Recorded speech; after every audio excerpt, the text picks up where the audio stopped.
es muerta, ¿cierto? Ok, ¿cuáles son las obras de la fe? Ciertamente nosotros podemos buscar en Gálatas 5:5, que me acuerdo aquí. Porque es muy fácil, no todo el que diga Señor, Señor, entrará al reino de los cielos. ¿Ven? Sino todo aquel que hace la voluntad del Padre que está en los cielos. Amén. Ciertamente tenemos como Jesucristo no vino a abolir la ley, sino que la vino a cumplir. Entonces nosotros cumplimos la ley por amor a Jesucristo, por amor al Padre en Cristo Jesús. Amén. Me parece que la fe o la salvación es causa de la fe, no su consecuencia. O sea, cumplimos la ley por amor, porque no para la salvación, porque la salvación no es por obra, sino por gracia. Amén. Vamos a leer Gálatas 5. Por favor. Pues nosotros, por el Espíritu, aguardamos por fe la esperanza de la justicia. Amén. Amén. Y entonces, la fe viene por el oír, ¿cierto? Y el oír la palabra de Dios. Esa palabra de Dios nos hace a nosotros ejecutar una acción dentro de nuestro corazón, dentro de nuestro espíritu. Amén. No solamente es escuchar, es ejecutar. ¿Qué clase de ejecución nosotros tenemos cuando nosotros cambiamos nuestras actitudes? Una vez que nosotros creemos en la promesa que Jesucristo, Hijo del Dios Altísimo, murió por nuestros pecados, que resucitó, ¿okay?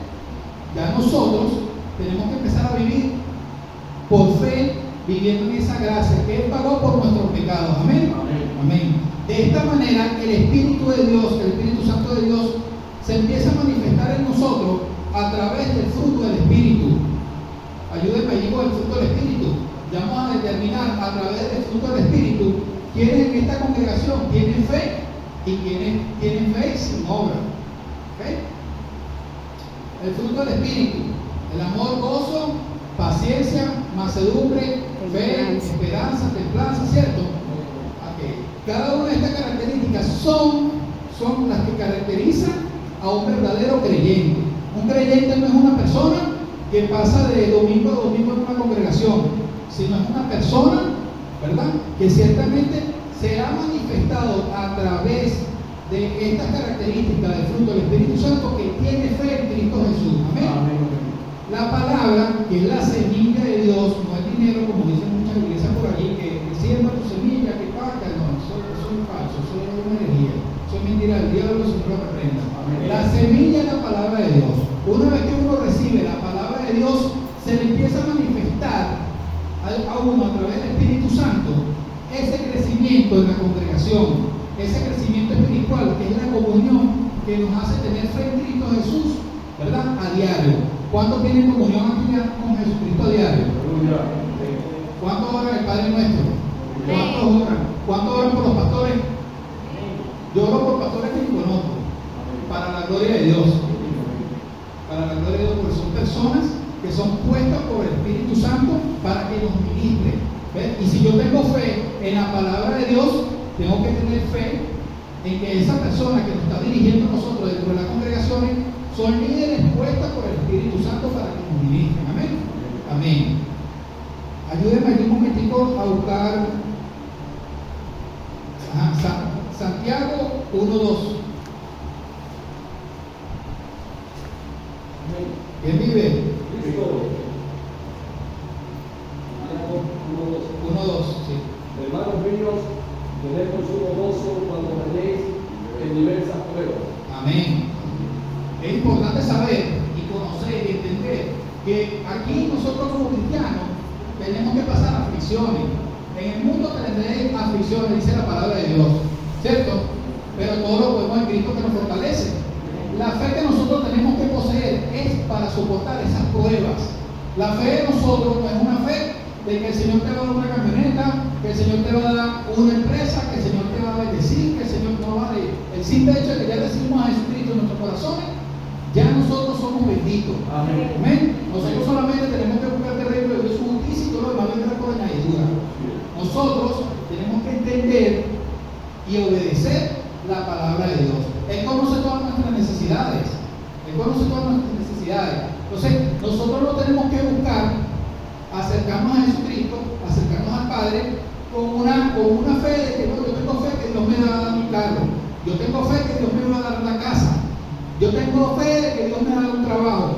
Señores, hermanos queridos, Dios los bendiga. Miren, Jesucristo, el Padre y el Espíritu Santo no le va a dar nada a ustedes que los aleje de ellos.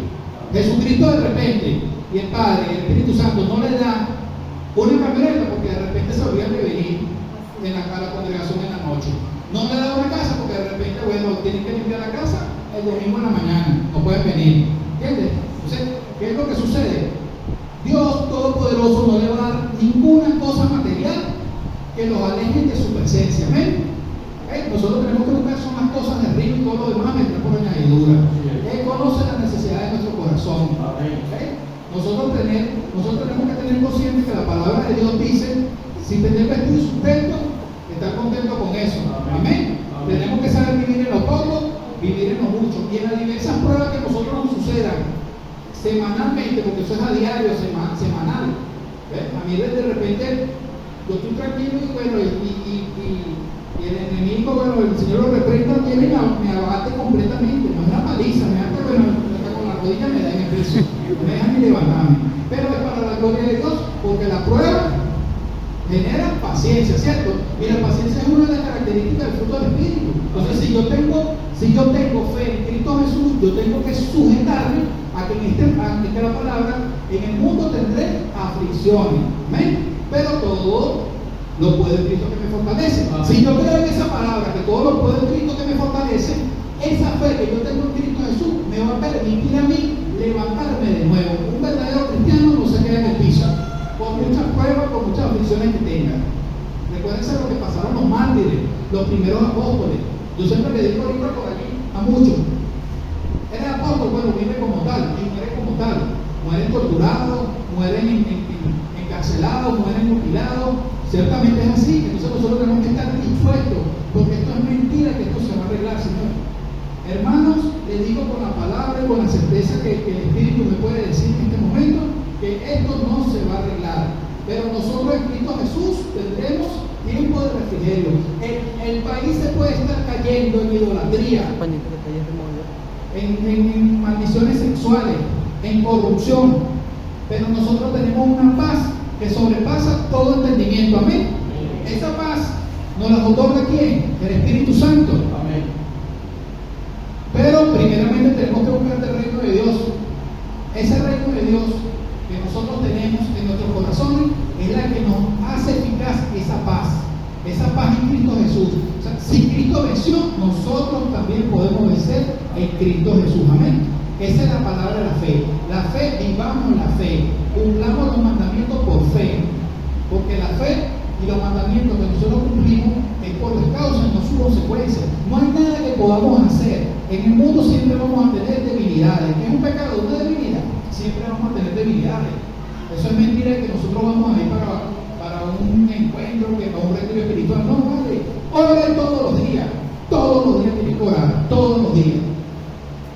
Dije una mentira, dije una murmuración, dije un chisme, adulteré. No necesariamente tienes que acordarte con una persona para adulterar, porque imagínense aquí en la playa, todas andan por ahí en bikini. Entonces, hace un momentito aquí, de la congregación, encuentro una muchacha ahí con bikini al lado. Exacto, fuerte, pues. Entonces, ¿qué hace uno? Inmediatamente. Tenemos que tener una comunión constante con Dios. Oren arrodillados, sentados, de cabeza, como ustedes quieran, pero tengan la comunión con Dios. Esa comunión con Dios va a ser lo que nosotros se manifieste realmente en los mandamientos. Vamos a cumplir los mandamientos por amor. ¿Ven? Por amor. ¿Por qué por amor? Porque es la consecuencia, ¿verdad? Es la consecuencia de nosotros amar a Cristo. Padre amado, disciplíname. Bienaventurado que Dios castiga, porque Dios que ama disciplina, castiga. Dios nos va a disciplinar. El Padre disciplina al Hijo, ¿cierto? Entonces, más bien preocúpese cuando Dios no lo castiga, cuando Dios no lo disciplina, cuando se esté portando mal y no les pasa nada. Preocúpese con eso. Preocúpese, porque Dios a quien ama disciplina. Y mientras que uno está siendo disciplinado por el Padre Altísimo, gloria a Dios. Gloria a Dios. Porque puede ser una prueba o puede ser una causa del pecado, una consecuencia del pecado, algo que cometimos, no confesamos, y bueno, aunque en Dios tenemos misericordia, la misericordia es grande, ¿verdad? Nosotros tenemos que vivir esa fe que dice la palabra de Dios. Amén. Ok, para la gloria de Dios, no les oculto, ciertamente nosotros somos pocos los que venimos de una vida recta, Y primeramente nosotros escuchamos un sermón, una palabra, un aleluya, un Dios te bendiga, deja de hacer esto, muchachos, mira, camina por aquí, camina por allá, aléjate de esa persona, no andes con esto, deja de ver eso. El de la nevera. Esa persona, El que está y arriba. esa palabra que en su momento nosotros se nos dijo en su momento, nos hizo a nosotros, a través del Espíritu Santo, germinar una fe, porque es el Espíritu Santo quien le da crecimiento a esa palabra que nosotros hemos sembrado, ¿cierto? En Cristo Jesús, si nosotros no somos corregidos al tiempo, ¿verdad? Estuviésemos en la calle, estuviésemos perdidos en delitos y pecados. Nosotros tenemos que tener la conciencia de que no somos dignos de estar sentados esta noche aquí, pero que en Cristo Jesús, y debido a su inmensa misericordia del Padre Altísimo, estamos aquí hoy. Y debemos pedirle al Padre que de igual manera que tuvo misericordia con nosotros, tenga con las personas acá de la costa, en este caso. Pidamos misericordia por Venezuela, porque la palabra de Dios también dice, no hay poder en la tierra que no haya sido otorgado primeramente en el cielo. Pero le queremos orar por un gato, queremos orar por nuestra necesidad y la necesidad de los demás. ¿Entiendes? Un ejemplo, en el caso mío, el otro día un hijo mío me preguntó que si yo oraba por él. Un hijo mío me preguntó, papá, ¿tú estás orando por mí? Y yo digo, hijo, yo oro por Maduro, imagínese por usted. La gente dirá, oye, pero que si la palabra te manda a que tienes que orar por los gobernantes, tienes que orar por los gobernantes. El poder del Dios Altísimo verá, si lo acomoda lo quita, no verá. Entonces, Padre amado, sé tú quien gobierne los corazones de esos dirigentes políticos, de esos ministros, de esos gobernadores, de esos alcaldes, para que no haya desidia, para que venga tiempo de refrigerio a tu pueblo. Amén. Pero eso se basa primeramente en la fe. Oremos con fe, vivamos con fe. Cuando prediquemos con fe de que esa palabra va a ser efecto en la vida de ese cristiano. Hoy en día la cosa ha sido tan difícil que hemos tenido que empezar a evangelizar a los evangélicos por la cantidad de falsas doctrinas que hay ahorita dentro de las congregaciones. Entonces, no podemos ser engañados. Todo lo que se predica, tenemos que pasarlo por el filtro. No es como yo quiera, es como la palabra de Dios lo dice. Amén. Gloria a Dios.